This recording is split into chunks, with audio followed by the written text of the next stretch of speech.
Kami akan mempresentasikan tugas PKN.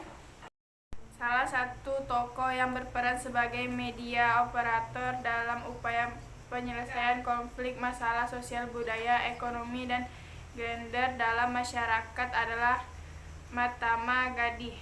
Ia berhasil menyelesaikan konflik di India dengan ahimsa dan tanpa kekerasan sama sekali. Ajaran ini berasal dari kata himsa, kekerasan. Sesuai dengan asal katanya, ajaran ini menyerukan kepada seluruh umat manusia untuk menjunjung tinggi semangat NKRI, kekerasan non dalam setiap laku kehidupan. Pengertian lain secara harfiah,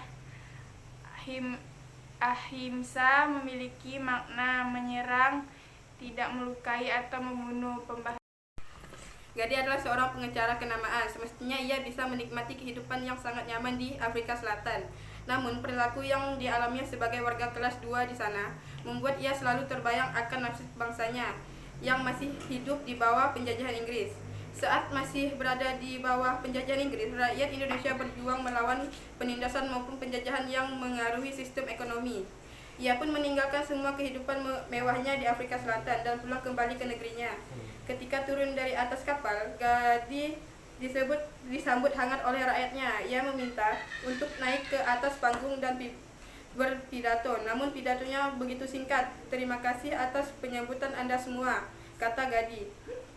Sambil memberi salam khas bahasa India, dengan rendah hati ia mengaku bertahun-tahun meninggalkan negerinya. Ia merasa tidak banyak tahu akan keadaan bangsanya saat ini, jadi tidak mungkin ia bisa berbicara banyak. Ketika kemerdekaan India akhirnya diraih pada tahun 1947, kesempatan mendapatkan tampuk kekuasaan pun ada di tangannya. Tapi ia tidak mengambil kesempatan itu. Gandhi menolak jabatan politik yang diberikan Kongres kepadanya. Ia malah memilih menghabiskan hidup di ashram yang jauh dari kemegahan dan kenikmatan duniawi.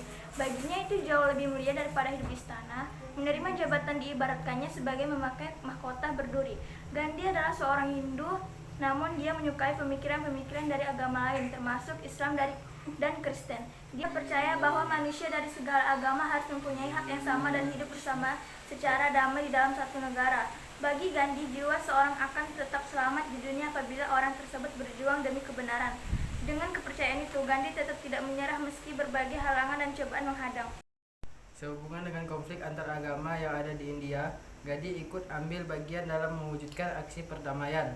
Sayangnya, ternyata puasa Gandhi hanya bisa menghentikan sementara konflik Muslim dan Hindu India. Berbagai pertikaian antara kedua kelompok ini terjadi kemudian. Banyak orang Hindu yang merasa dikhianati oleh langkah-langkah Gandhi yang mencoba menjadi juru penengah. Ia dinilai terlalu memberi hati kepada Muslim. Akhirnya, pada 30 Januari 1948, seorang Hindu nasionalis pun menembak Mahatma Gandhi dan seketika Gandhi tewas. Dengan kematian Gandhi, seluruh India tak berkutik. Konflik seketika berhenti, pembunuhan massal berhenti. Negara yang baru terbentuk ini goncang merenungkan hakikat kebangsaan dan persaudaraan mereka. Dengan kematiannya, Gandhi berhasil mencapai apa yang ribuan orang India gagal untuk mencapai selama ini, yaitu perdamaian dan persatuan Indonesia.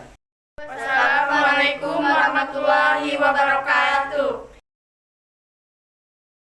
Garuda Pancasila, akulah pendukungmu. Patriot proklamasi, sedia berkorban untukmu. Pancasila dasar negara, rakyat adil makmur sentosa, pribadi bangsaku. Ayo maju, maju, ayo maju, maju, ayo maju.